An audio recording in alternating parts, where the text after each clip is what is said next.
This is a true-like emotional story, narrated by a 40-year-old woman. And this is not just about cheating.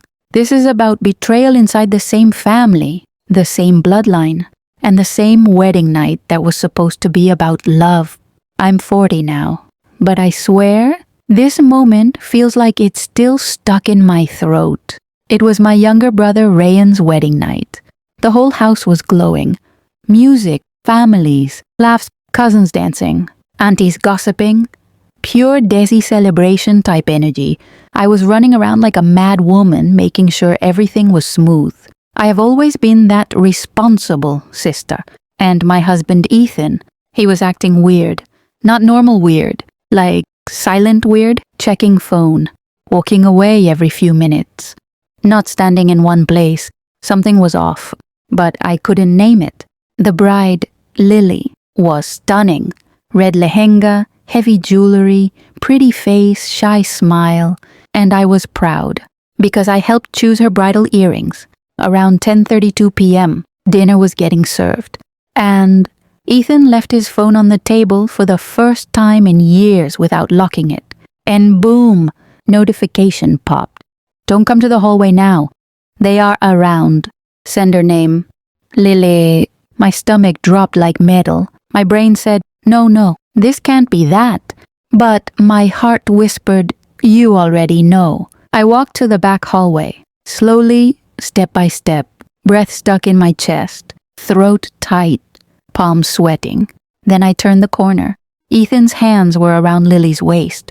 Her face was tilted up to him. My knees literally went numb, like the floor was gone. They froze when they saw me. Ethan tried to say something, but his face looked like guilt was dripping from his skin. Lily's lipstick was smudged. That was the exact second my whole life cracked. If you guys are liking the beginning of my story, make sure you subscribe the channel so every next part drops in your feed instantly. I didn't scream. I didn't slap. I didn't cry. I just stared, because sometimes silence is louder than screaming. Ethan took one step toward me and said, "Babe, wait. It's not what it looks like." Oh, that old classic cheat line. I laughed, not loud. Just that small broken laugh that comes when pain gets too sharp. Lily looked terrified. She pulled her dupatta up to cover her chest like she suddenly remembered. She was a bride. I said only one sentence. "How long?" Ethan didn't answer. He stood frozen. Lily whispered, "Please don't destroy my wedding." Those words stabbed deeper than anything. My marriage was already destroyed, but she only cared about her new one not breaking on day one. I walked out of that hallway and went to the washroom, locked the door, and finally let myself cry, but still silently. No voice, just tears. I stared at myself in the mirror. My makeup was fine. My lipstick still perfect, but my soul looked older than 40. My hands were shaking so hard I had to sit on the toilet lid. I was asking myself one thing only. Do I tell my brother now? Do I break this wedding tonight? Do I become the villain or do I let them be? That torture, that pressure, that moment, it felt like I was holding a bomb, because one truth from my mouth, and my brother's whole life was finished before it even started. I wiped my tears, stood up, fixed my hair, fixed my eyeliner, and walked out like nothing happened. But inside me, a fire had already started. When I walked back into the hall, the music was loud again. Everyone was dancing, laughing, clicking pictures like nothing bad could ever exist in this world. And me? I was just standing there, holding a glass of water like it could hold my pain too. Ethan was back at the table, pretending to be all normal, smiling, talking to guests, acting like he didn't just stab me in the ribs 10 minutes ago. Lily was sitting beside my brother, looking like the perfect new bride, her smile fake, her eyes scared to meet mine. And Ryan, my poor little brother, looked so happy, so in love, so blind. I wanted to scream his name, pull him out of that lie, but I couldn't. Not on his wedding night, not in front of hundreds of people. So I smiled too. Fake, cold, controlled. My best friend Sana came near me and whispered, "Girl, you look pale. You okay?" I nodded. "Just tired," I said, but inside I was dying every second. Every laugh, every song, every moment after that felt heavy, like I was standing in a movie where everyone else had the script and I didn't. At midnight, when the bride and groom left for their hotel, Ethan came to me and said quietly, "Please don't make a scene." It was a mistake. A mistake. My blood boiled. I wanted to rip that word out of his mouth, but I said nothing, because I knew silence will haunt him more than words ever could. That night when we reached home, I didn't sleep. I sat by the window till dawn just thinking about Rayan, thinking about Lily, thinking about the woman I had become. And one thing was sure, this wasn't ending here. Next morning, I woke up early. Ethan was pretending to sleep beside me, but I knew he wasn't. He was just scared to look at me. I got ready quietly, made coffee, sat at the table. When he finally came out, he said, "Please, can we talk?" I didn't look up. I just stirred my coffee and said, "Talk about what?" "About your little dance with my new sister-in-law." He went silent, then said softly, "She came to me first. I slammed the cup down. "Don't you dare put that on her." My voice finally broke. He flinched, maybe because he had never seen me that angry. I said, "You had choices. You made yours. Now live with it." He tried to reach my hand, but I pulled back. I told him, "I'm not your fool anymore, Ethan, but I won't destroy my brother's life yet. You understand me? You'll act normal. You'll stay quiet. And when I decide, I'll burn both your lies myself." His face turned pale. I left him standing there. Later that evening, Rayan called me, sounding all happy, saying, "Didi, Lily's family loved the wedding. You handled everything so well." My throat tightened. I said, "That's my job, little brother, to handle messes." He laughed, not understanding the double meaning. I hung up, tears falling again, because now it wasn't just about cheating. It was about justice, about truth, and about when and how I was going to tell him.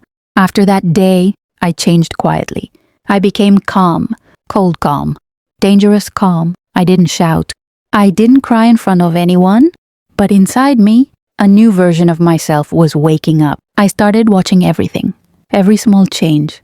Ethan started deleting messages like crazy. Phone always flipped screen down on the table. When calls came, he walked to another room to answer, and I just sat there, sipping tea, acting normal, but burning silently. I kept thinking about my brother Rayan. He was texting me daily, sending honeymoon pictures, beach dinner, smiles, selfies. It broke me. He was so happy. He trusted Lily fully. He trusted Ethan too, because he always saw him like an older brother. I felt dirty carrying this truth. One afternoon, 3 days after the wedding, I was folding laundry and I said to myself, if I speak too early, they will call me jealous. If I speak too late, my brother's whole life will shatter. There is no perfect time for truth. Truth is like a bullet, and whenever it fires, it hurts. That evening, Ethan came home late.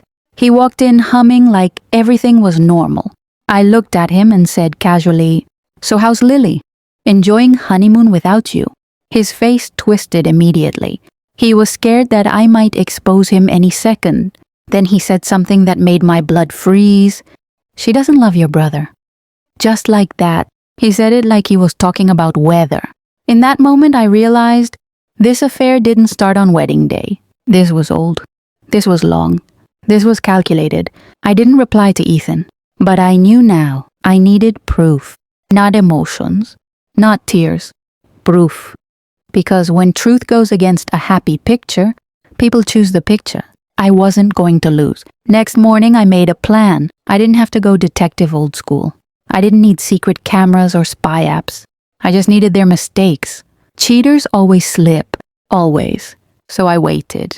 First, I checked our home Wi-Fi device logs. I don't know technology like some hacker, but this one was easy.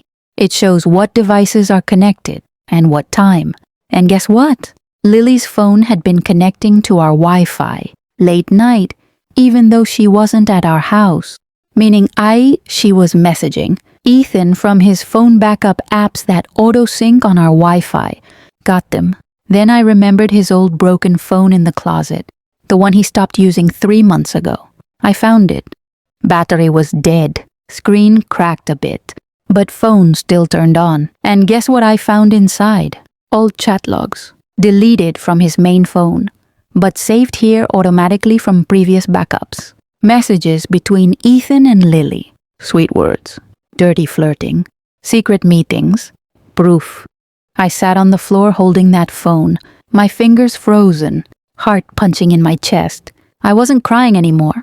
Pain had turned into a mission. Now, I wasn't just a hurt wife.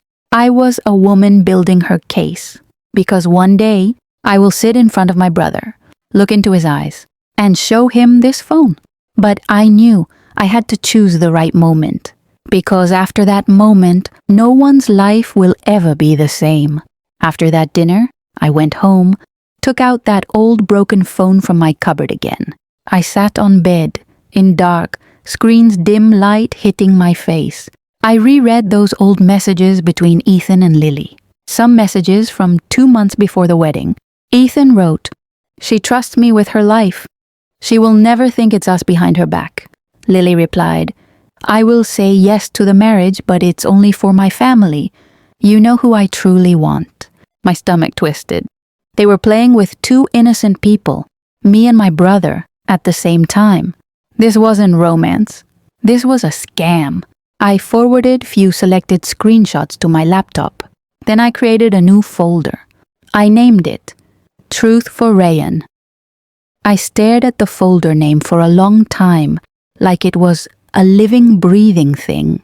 Because that folder meant the day I open it for my brother, his entire world will flip upside down.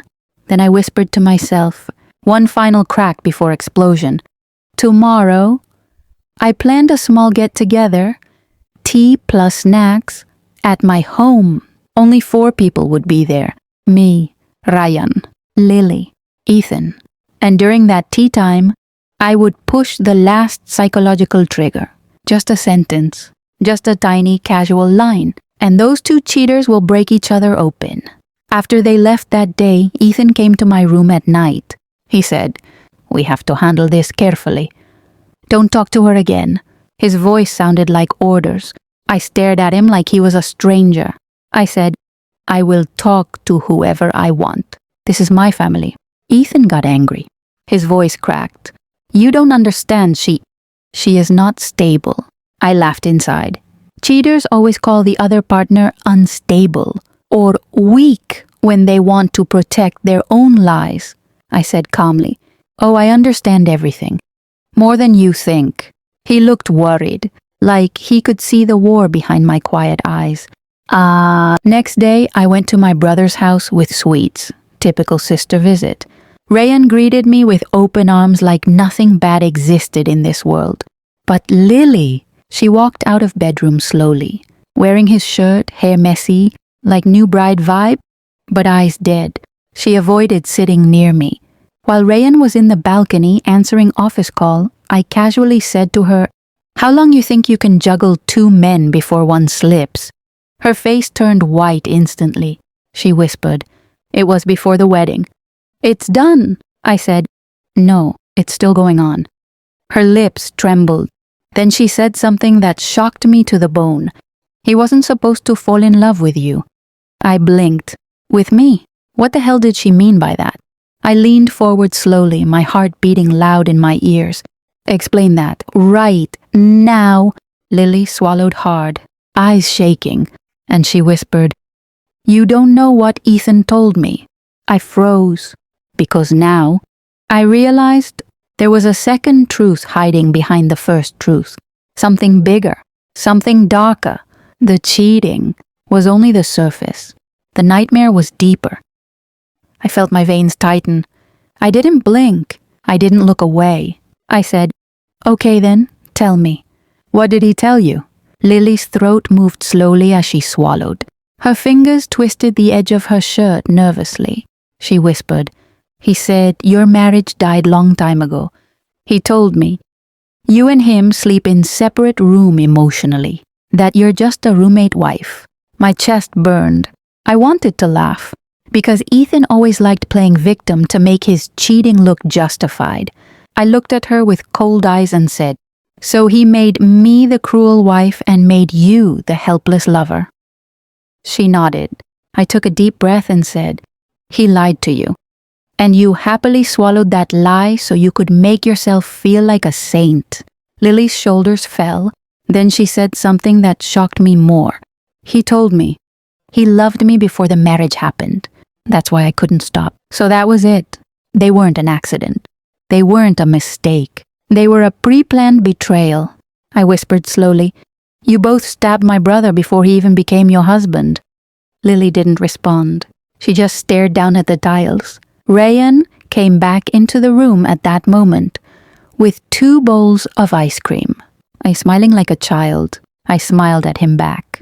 Because that was the moment I decided I won't expose them yet. First, I will destroy their confidence. Then, I will expose them publicly. And I will make them crash in front of every single person who thinks they're pure.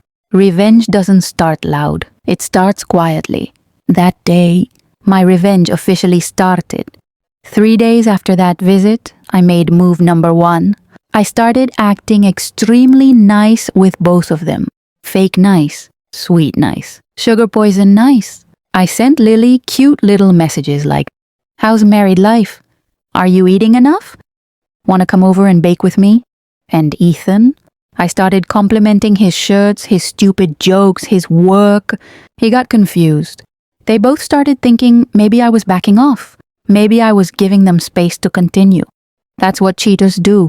They mistake calm for weakness. But calm is the most dangerous weapon. I wanted them to relax. Because relaxed cheaters make bigger mistakes. Meanwhile, I secretly transferred all old phone chat screenshots from that broken phone into my cloud. Backup, double backup, triple backup, proof safe. Then I started saving recent call logs. I checked phone bill records. I took pictures of timestamps. Rayan still had 0 clue. He sent me messages like, "Didi, come over on Sunday lunch. Lily wants to try your biryani recipe." The irony? He didn't know she could betray in the kitchen too. I was polite on text. "Sure, beta, I'll come." Then Sunday arrived. We were all sitting at their dining table. Rayan talking happily about a new car, life plans, future, dreams. Ethan and Lily sitting in front of me, extremely awkward, like 2 criminals, eating biryani with the detective, who already knows the whole crime. I kept smiling. I kept asking sweet questions. But inside my brain, I was counting every second. Because destruction requires timing, and I wasn't going to rush. I was going to break them from inside first. That night, something interesting happened. Ethan came into the bedroom and tried to hug me like old days. I moved away. He sighed and said, "You know, we can fix this. Just don't do anything crazy." He was scared of one thing only, public shame. I said quietly without looking at him, "I'm not the crazy one here, but I will not protect your image forever." He panicked.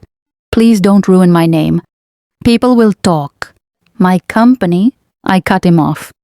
"Oh, now you're worried about your reputation. Where was this reputation when your hands were on my brother's bride?" He froze. For a moment, I saw fear.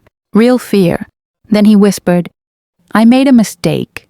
I turned my head slowly and said, "No, Ethan, mistakes happen once. Repeated cheating is a lifestyle." He had no answer. He left the room quietly. Next morning, Lily called me. Her voice was trembling. She said, "Did you tell him something?" He sounded scared. I smiled to myself.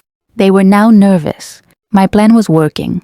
I said, "No, Lily, but fear is a sign that truth is getting closer." She stayed silent. I continued, "Your world is made of lies, and lies have expiration date." She hung up instantly. That night I made one more decision. Before I destroy both of them in front of my brother, I want them to destroy each other. If they start doubting each other, their affair will collapse. Before I even reveal the proof, That thought became the seed of my next move. Next 2 days, I started playing a small psychological game. I started giving hints to Ethan that maybe Lily was talking to someone else too. Not clearly, just small comments. For example, at dinner I casually said, Lily was glowing today. Maybe she got a sweet message from someone. The way Ethan's face changed, priceless. And then to Lily, I said softly at the kitchen sink, you know, men love many women at once. Don't trust too blindly. Her eyes widened. I wasn't lying. I was just planting seeds. Seeds of doubt. Because a cheating bond is only strong when both trust each other. Destroy that trust, they collapse. And it worked.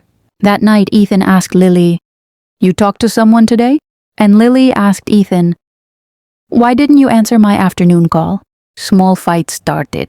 Tiny cracks. Just like I wanted. Meanwhile, Rayan still thought everything was perfect. He sent me goofy selfies with Lily, holding her cheek, acting like a teenager in love.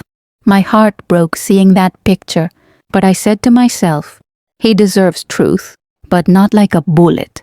Truth must hit like a bomb when both cheaters are exposed at once. And that bomb, I was building, piece by piece. One evening, Rayan organized a family dinner at a restaurant. Everyone was invited. Cousins, aunties, uncles. A perfect public setup. Perfect stage for future explosion. I didn't plan to expose that night. No. I just wanted to test their panic level. When we reached table, Lily and Ethan sat opposite sides, but their eyes kept checking each other secretly. That used to be excitement for them. But now, their eyes had fear. Rayan was busy with menu, talking to everyone, happy, chilled. But I was watching those too. At one moment, Lily excused herself to go washroom. 2 minutes later, Ethan excused himself too. Same washroom direction. I smirked and followed, quietly. I didn't go inside. I just stood a little distance in hallway, enough to hear whispers. I heard their nervous voices. Lily, she is destroying us mentally. Ethan, she knows something. I can feel it. Maybe she saw old messages. Lily, what do we do? Ethan, just stay calm. Don't say anything stupid. I smiled. They were breaking. Their confidence was breaking. Their trust was breaking. I whispered to myself quietly, just a little more. Just a little more pressure. And then, boom, I walked back to the table, sat calmly, ordered my food. Inside, I was already sharpening the knife of truth. After that dinner, I went home, took out that old broken phone from my cupboard again. I sat on bed, in dark, screen's dim light hitting my face. I reread those old messages between Ethan and Lily. Some messages from 2 months before the wedding. Ethan wrote, she trusts me with her life. She will never think it's us behind her back. Lily replied, I will say yes to the marriage, but it's only for my family. You know who I truly want. My stomach twisted. They were playing with 2 innocent people, me and my brother, at the same time. This wasn't romance. This was a scam. I forwarded few selected screenshots to my laptop. Then I created a new folder. I named it Truth for Rayan. I stared at the folder name for a long time, like it was a living, breathing thing. Because that folder meant the day I open it for my brother, his entire world will flip upside down. Then I whispered to myself, one final crack before explosion. Tomorrow, I planned a small get-together, tea plus snacks, at my home. Only 4 people would be there. Me, Rayan, Lily, Ethan. And during that tea time, I would push the last psychological trigger. Just a sentence. Just a tiny casual line. And those 2 cheaters will break each other open. Next day evening, they all came. I served tea and samosas like everything was normal. Rayan laughed, talked, casual, comfortable. Lily was tense. Ethan was stiff. I waited for right moment. Then I looked at all 3 of them, very calm, and casually said, you know, sometimes the closest people are the worst liars. The air froze. Rayan laughed lightly, like he took it as a joke. But Lily and Ethan, their faces turned white. I continued slowly, sipping tea. People think lies can stay hidden forever, but lies always leak. One day or another, Ethan's hand shook so hard his cup rattled. Lily put her cup down, too fast. Tea spilled on saucer. Rayan looked confused. Why are you saying like that, Dee Dee? Is something wrong? I smiled softly. Nothing wrong. I'm just talking about human nature. But Lily's eyes were begging for escape. Ethan's lips pressed tight, jaw locked. They were ready to break. They just needed one more push. So I stood up, calmly, and said, anyway, next weekend, we all gather again here. Just family. Just truth. Just clarity. Ethan's breath stopped. Lily's eyes widened. Rayan looked excited. Sure. Why? What's happening? I didn't answer. I looked right at Lily, then right at Ethan, with a smile that wasn't a smile. Then I said one final line. Next weekend, some people will meet their real reflection. That's when Ethan's face turned into pure fear. And Lily, she knew. Their countdown had started. The week before the truth meeting felt like waiting for a storm. Every morning I woke up listening for small sounds, footsteps, messages, the creak of the gate. Their nervousness was deliciously visible. I kept sending tiny texts to both, friendly, warm, like nothing was wrong. Bring your favorite dessert. Can Lily bring that salad she made on Sunday? Simple, normal, innocent. They replied quickly, too quickly. Short, clipped messages that screamed guilt. On Wednesday, I bought new curtains for the living room. I pretended it was a last-minute house project. I wanted everything to look calm and ordinary, a perfect stage for the inevitable chaos. That night, Ethan knocked on my door. He knocked like a man begging forgiveness, not a man who had nothing to hide. Dee Dee, please, what do you plan? Don't ruin Rayan's life. I let him speak for a few minutes. He used every trick, guilt, tears, blame, but his breath smelled like fear, and his words were empty. He tried to bargain. If you need money, I'll give. If you need to leave, I'll sign papers. Just don't make it public. I looked at him calmly and said, Ethan, you already made it public in your mind. The rest is waiting for the right moment. He left, head low. I knew he was counting days. The rest of the week, I rehearsed my lines in my head, not speech. Small, casual sentences that would sting without sounding like an accusation. I would not explode. I would freeze them with truth. On Saturday morning, I prepared the house. Teacups, plates, and the folder labeled Truth for Rayan, tucked inside my drawer, ready but hidden. I wore something simple, not dramatic. A woman who wants to be forgotten can be the loudest weapon. As they arrived, I welcomed them warmly. Rayan hugged me like nothing was wrong. Lily and Ethan gave quick smiles that didn't reach their eyes. The table looked like every other family tea. Sweet, normal, safe. But inside me a countdown was running. I placed my cup down and looked at them all in a very soft voice. Let's just be honest this evening. No secrets. Silence followed. Their eyes flicked to each other. I felt the tension like electricity. This was the calm before the explosion, and for the first time since the wedding, I didn't feel weak. We started with small talk, weather, work, Rayan's new car. It was normal. Too normal. I let Rayan speak freely, telling stories from their honeymoon, letting him feel secure. My heart ached, but I needed him comfortable. I needed his guard down. Then, as if writing a script, I asked the wrong question at the wrong time. Perfectly planned. So, Lily, I said, pouring tea, how do you and Rayan handle fights? Like, what's your first move? She smiled, nervous. We talk. We don't keep things. Ethan's face changed. He moved slightly, the way a planted seed reacts to a small wind. He wasn't ready. I kept going calmly. And what about secrets? Are there things you keep from each other to protect feelings? Lily blinked fast. Ethan's jaw tightened. Rayan laughed. Of course not.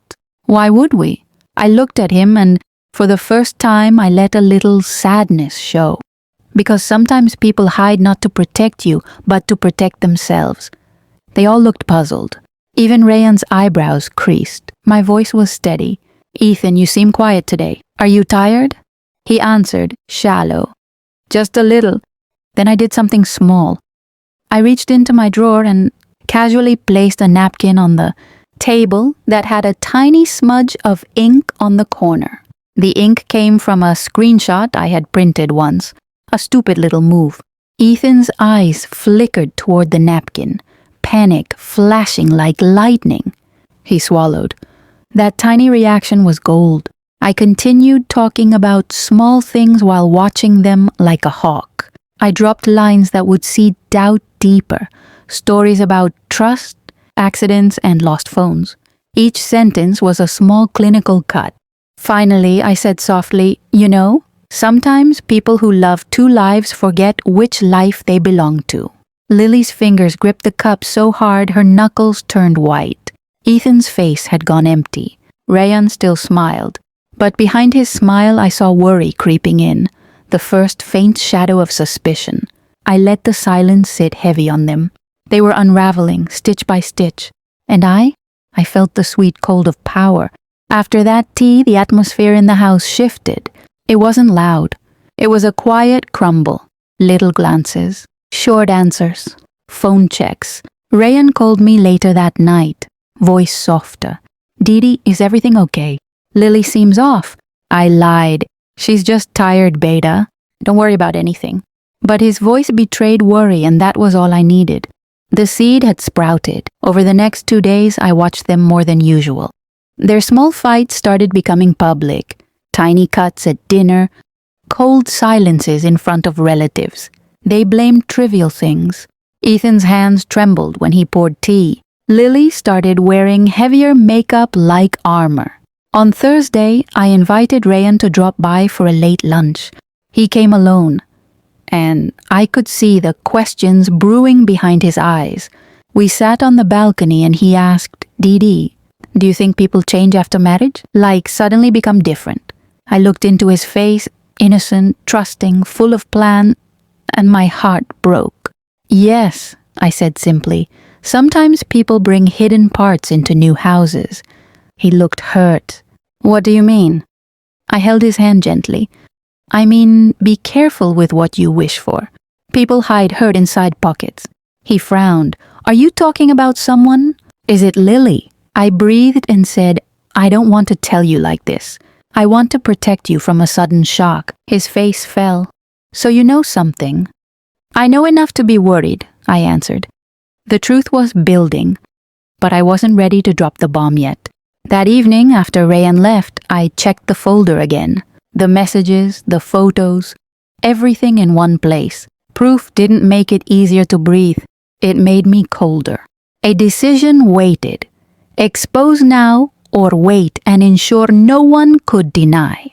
I made tea and sat by the window, watching the streetlights flicker. The sick part of me liked the waiting, the control. The pure human part of me wanted to scream and rip everything apart. But I chose a slower justice. I would give them time to unravel themselves more. Their own lies would become their executioner. Weekend arrived, and with it, a neighborhood family gathering. It was the perfect public space, lots of people, casual laughter, small talk where a slip could be magnified. I wore quiet clothes and sat with dignified calm. Rayan was cheerful, showing off a small photo album. Lily looked fine in pictures, but not in life. Ethan hovered near the edges. During the gathering, cousins started asking about married life. People praised the new couple. Rayan beamed.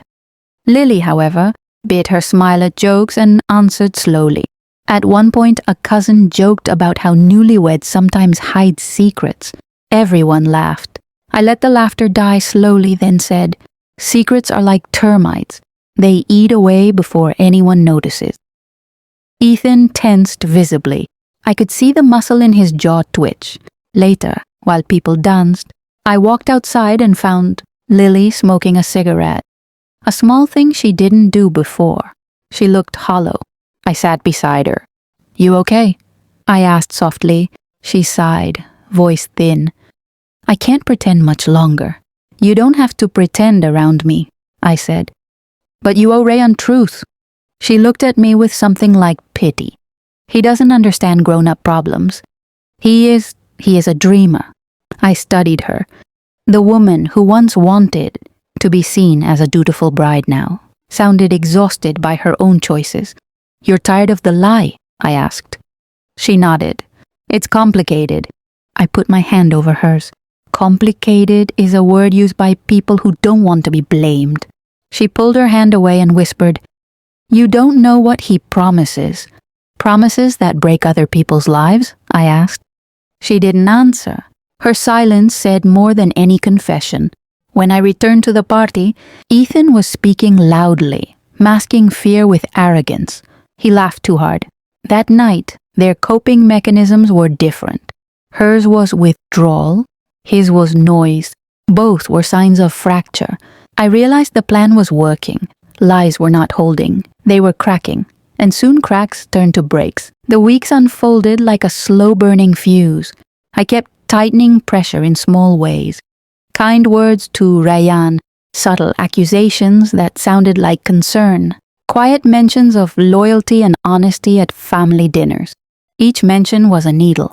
Then one day, an incident. Rayan found Lily's lipstick on Ethan's shirt sleeve. It should have been a tiny evidence, but on their fragile foundation, it was an earthquake. Rayan confronted Lily gently. Honey, how did this get on his shirt? She stammered, eyes wide. Ethan froze. He tried to laugh it off. Maybe it's from the ceremony. Maybe it's from hugging friends. But his explanation sounded like a child making a weak excuse. Rayan's face went pale. He looked at Ethan with confusion and pain. Why would my sister-in-law have your lipstick? Silence. Lily's world crumbled mid-sentence. She grabbed her bag and rushed out like air was stolen from her lungs. Ethan followed, stumbling with lies. That night Rayan came to me, voice breaking. Didi, why would she do this? I held him. I wanted to tell him everything just then, to rip off the bandage. But I stayed quiet. Maybe it's a mistake, Beta. Maybe it isn't what it looks like. I'll talk to her. He looked at me with hungry trust. Please, Didi, find out. I promised him I would, and I knew I would. Because the lipstick was small proof, but the folder had millions of pieces. One by one, they would be assembled into an undeniable reality. Later, when the house was empty and dark, I opened the folder and added a copy of the photo Ethan had sent. Earlier, a selfie where his arm was around Lily's waist in a hotel corridor. I slid it into the folder like a final nail. My hands trembled not with doubt now, but with power. The truth was no longer an idea. It was a file. And that file could end or start lives. After the lipstick incident, the house changed. Rayan became quieter, heavier. He watched Lily the way a surgeon watches a wound. His trust was gone, replaced by a hungry need for answers. I started giving him space but also small truths. Not the whole story, never everything. Just crumbs enough to keep him curious and worried and watchful. One evening, Rayan said, Didi, can you come with me to the registrar office? I need to check some wedding paperwork with Lily. I pretended surprise. Why, Beta? I don't know. I just feel jittery. I don't want to be blind with my own eyes. We went together. At the registrar's office, he looked like a man searching for rules to hold him. I gave him a steady presence. We walked, signed papers, and I watched him breathe easier for a moment, until a text arrived on his phone. He read it, frowning. He showed me. It was a simple message. Call me when you're alone. Sender. Unknown. I felt heat in my chest. Rayan didn't understand that unknown was a ghost. Who is this? He asked. I shrugged lightly. Be careful with strange messages. Ask who it is. He called the number. It went straight to voicemail. He listened and his face collapsed. That night, he asked Lily in private. She claimed it was a wrong number. He believed her, but there was a seed of doubt. My strategy was working. not by shouting the truth, but by letting little suspicious facts gather, like rain until the storm had no choice but to fall. At home, after Rayan left, I added a small note to my folder. Rayan, check message logs. Small reminders. Small nudges. I knew Rayan's brain was collecting these pieces like breadcrumbs. One day he would follow the trail. And I watched over him like a guardian who had learned how to fight back. The woman who was once quiet and obedient had become patient, vivid, dangerous. 2 days later, Rayan came to me with a face I had seen before, confused and betrayed. Diddy, I checked Lily's phone. There's a message to Ethan at 2:14 a.m. She says, "I miss you." His voice was low, raw. I put my hand over his trembling shoulder. He was on the brink. "Show me," I said gently. He showed me the message and the timestamp. My heart clenched, but I stayed steady. "You did right," I told him. "Now take your time. Don't react like a storm." He nodded, but his eyes were red. That night they argued loudly. For the first time, the arguments were not secret whispers. They were public and sharp. Rayan demanded answers. Lily cried and accused him of mistrust. Ethan tried to explain. His words spilled like bad paint, messy and meaningless. After their fight, Rayan came to me and asked, voice breaking, "Didi, did you know? Did you ever know?" I swallowed. It felt like being asked to choose which bone to break. "I knew pieces," I said, "but I wanted to be sure before I broke anything." He sat in silence, processing. "So you waited?" "I waited so you wouldn't be destroyed by rumors. I waited to give you real reasons," I answered. He seemed both grateful and furious. "Why didn't you tell me earlier?" "Because truth without proof can look like jealousy. Proof is what makes people listen." He understood, but the anger was still there. This righteous anger would be useful. A man who believes he's been betrayed becomes unstoppable. I promised him, "When you want to see everything, I will show you." He looked at me with a new kind of trust. The trust of someone holding a weapon. I placed my hand on his and felt the tremor of a man ready to act. The slow plan had finally turned into something sharper, an action waiting for permission. I waited for him to say, "Now," and I would hand him his truth. The next morning, Rayan asked for full transparency. He wanted to see everything. I could see terror and relief mingled in his eyes. He was no longer the boy I raised. He was a man ready to confront chaos. We sat together in my living room. I brought out the folder. He opened it slowly like a religious man opening a sacred book. Screenshots, chat logs, photos, all assembled, each piece a blow. At first, he stared in disbelief. Then he grew quiet. Then he laughed, a small, bitter laugh that felt like someone cutting into tender meat. "This can't be real," he whispered. "They betrayed me." "I'm sorry, Beta," I said simply, "but you deserve the truth."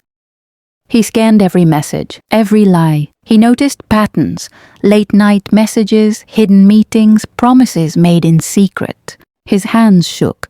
Finally he asked, "Why Ethan? Why would he do this?" I let him think. Some men are greedy for thrill. Some are selfish. He chose to be weak. Rayan closed the folder slowly, eyes dry. "Show me where they met." I pointed to photos and messages that traced a map of betrayal. Cafes, hotels, back corridors. He looked up at me, fire in his eyes. I should confront them. I warned him. Confrontation can break you further. Do you want to expose and leave nothing to chance? He looked torn. "I want to know, and then do what's right." We made a plan, not violent, not explosive. A courtroom of family. He wanted witnesses. He wanted names. He needed to feel righteous. I felt an odd relief watching him decide. The responsibility shifted. I had given him the weapon. He would choose how to fire it. That night he hardly slept. The gentle brother who used to text me memes was gone. In his place was a man who wanted justice or revenge. Either way, the family's life would never be the same. Rayan decided the meeting would be next weekend. the day I had casually suggested weeks ago. He wanted everyone present, parents, close cousins, and a few trusted friends. He wanted witnesses to prevent any denials. Word spread quietly. I saw faces change when I mentioned it. Curiosity, shock, and a hunger for gossip that I had never appreciated before. As the day approached, Ethan became a ghost of himself. He avoided family gatherings and refused calls. Lily tried to act normal but broke into tears when Ryan asked simple questions about honeymoon expenses. On the night before the meeting, Ryan came to me with a face I recognized, pain mixed with steel. He said, "Didi, I want evidence ready. I want everyone to see. I want them to know the truth, not just feel it." I handed him a copy of the folder. He clutched it like a talisman. "Thank you," he whispered. "I don't know what to say to Mom and Dad." "You'll speak from your heart," I said. "Say what you feel. Show the proof. Let them react. You're not alone." That night, I lay awake thinking about the damage that truth causes. I thought about the parents' faces, about my own home, about whether I had done the right thing. There's a strange loneliness in being the architect of someone else's collapse. Morning came like an execution day. The house filled with murmurs and quiet prayers. Our parents arrived early, faces soft and trusting. Ryan looked at them and I saw resolve. When everyone sat, he opened the folder and said, "I need to show you something. I need you to see it with your eyes." His voice didn't tremble. He was steady. He began showing messages, photos, and timestamps. At first the room heard silence, then whispers, then a mother's soft gasp, then his father's slow breaths. Ethan sat like a man who lost his map. Lily covered her face and sobbed. I watched as their carefully built world collapsed in front of relatives who had trusted them. For the first time, I realized revenge has many faces: liberation, pain, justice, and once truth is shown, there is no turning back. The fallout was immediate. Parents asked questions with trembling voices. Friends looked betrayed and confused. Cousins whispered, "How could this happen?" Ryan's eyes burned with sorrow and fury. He stood up and said, "How could you do this to me?" His voice cracked but held. Ethan tried to speak, to explain, to deny, to beg. His words fell flat. How do you explain months of messages, secret photos, and hotel receipts? He stuttered, then whispered, "I'm sorry." Sorrow is cheap when accompanied by evidence. Lily's face was pale. She apologized between sobs. "I never meant to hurt you. I thought he loved me." Her voice was small, thin, but apologies didn't fix the bones she had broken. Our parents were devastated. My mother's hands trembled. My father's eyes were distant, like a man who lost faith in what he believed. They asked how this had been kept secret. Ryan said quietly, "I was blind." After hours of tears, shouting, explanation, and shattered trust, decisions had to be made. Ryan packed a bag and left the house for the night to clear his head. Our parents begged for time. Ethan moved out that same night, humiliation heavy on his shoulders. Lily stayed, pleading forgiveness.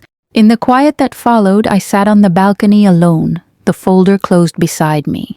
The house felt different, raw and emptied. I realized that my victory had cost us a family's peace. The next morning, Ryan called and said, "Didi, I need space, but also I want to go to court eventually. I want papers. I want truths written down." His voice was still shaky but determinate. I promised I would stand by him. We were wounded but no longer blind. Months later, the dust would settle in a new shape. Relationships would be rearranged, apologies given and refused. Some bridges burned forever. Through all this, I learned a bitter truth. Truth frees, but it also destroys. Sometimes justice and pain walk hand in hand. I opened my phone and looked at Ethan's old messages one last time. I felt sorrow for every life affected, including my own. Then I deleted nothing. The folder remained, proof of a night when the world I knew changed forever. And in the silence, I whispered to myself, "We will heal slowly, but we will become wiser." The weeks after the meeting were a blur of paperwork and decisions. Rayan wanted legal proof. He wanted the truth, not only to be felt in bones but to be written on paper, official and irreversible. We met a lawyer. He was soft-spoken, efficient. He said things like evidence and affidavit and custody of peace, or words that sounded sterile but carried weight. We submitted screenshots, call logs, hotel receipts, and witness statements. The lawyer told us how courts work. Facts matter, timing matters, credibility matters. I watched Rayan organize everything like a man rewriting his own life. It gave him strength. Ethan, humiliated and cornered, hired his own counsel. He tried to negotiate quietly, offers, apologies, promises. But Rayan had tasted truth and it had turned into something else. A hunger for justice, not money. Lily, meanwhile, split between remorse and panic, took long walks alone. She called her mother and cried. She sent messages to Rayan begging for one more chance. He read them and folded them into a drawer like fragile paper. At home, our family dynamics shifted. Parents argued in whispers. Friends took sides. Some slammed doors. Some came with food and silence. The house felt like a place under reconstruction. Part grief, part fierce rebuilding. One afternoon, Rayan sat on the balcony and said, "Didi, will you come to court with me?" His voice was small, but the question was huge. I nodded. "I will stand with you," I said, "not to hurt, but to make sure the truth is not stolen again." In the courtroom, people wore seriousness like armor. There were questions, cross-examinations, and moments when the truth was tested. Ethan stuttered. Lily cried. The documents spoke louder than their apologies. When the judge finally gave an interim order restraining Ethan from staying under the same roof, the house breathed. It wasn't victory. It was a legal pause. But for Rayan, for me it was a step toward dignity. Justice did not feel cinematic. It felt slow, bureaucratic, necessary. And in that slowness, our small family started learning how to hold itself together again. After court, healing began in small, stubborn ways. Rayan moved temporarily to his friend's place to clear his head. He called less, but when he did, we spoke for hours. We made lists, things to fix, people to speak to, boundaries to set. He wanted a timeline. I told him healing doesn't honor timelines. Our parents, crushed and proud at once, began family therapy. At first, they resisted. "We'll be okay," my father would say, throat tight. But faces held their history. Wounds needed stitches. The therapist helped us speak without accusation. And sometimes just sitting in a room with an honest person was enough to stop a bleeding argument. Ethan, outside the house, faded into guilt. He reached out asking for forgiveness, asking to meet. Rayan declined. Some bridges couldn't be walked on again. Lily sought counseling too. She wanted to understand why she made those choices. In one of her rare, honest moments, she said to me, "I thought I was finding love. I was finding an escape." Those words cut and clarified. People don't always hurt because they choose to be monsters. Often they hurt because they are searching for something they can't name. Slow acts of honesty followed. Rayan unfollowed social pages that made him nostalgic. He removed pictures and created a new playlist of songs that weren't about broken promises. He started going to the gym, not to punish but to remember his body belonged to him. At home, we set simple rules. No gaslighting, no pressuring, phones on the table during family dinners. The small rituals rebuilt trust like mortar between bricks. One evening, Rayan came over and asked, "Didi, will I ever trust someone fully again?" I took a deep breath. Maybe, not easily, but you will learn who deserves your trust. That's the difference. Healing was ugly, honest, and real. It wasn't a movie montage. It was scraping floors at midnight, wiping endless tears, and learning to laugh again, cautiously, like a bird testing wind. Months passed and the storm became a quieter weather. The court case moved slowly. Statements, hearings, delays. Some days the pain reopened like an old scar. Other days it barely throbbed.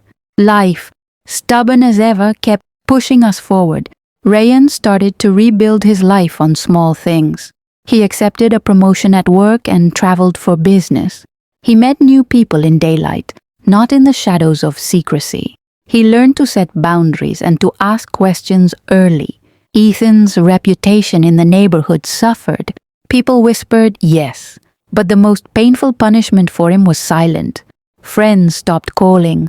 The man who once enjoyed easy company now had to face himself in empty rooms. He tried to apologize publicly. Once at a family gathering, his voice hollow, but our parents turned away. Repentance requires time and consistent truth. People don't forget overnight. Lily moved to another city for a while. She started working on herself. Therapy, volunteering, small classes. She sent a letter to Rayan eventually, a long apology written without excuses. He read it, folded it, and kept it in a drawer. He didn't answer immediately. I found new rhythms too. I gardened. I cooked more than before, sometimes to soothe, sometimes to practice gentleness. I slept better some nights and worse others. But I started smiling at small things.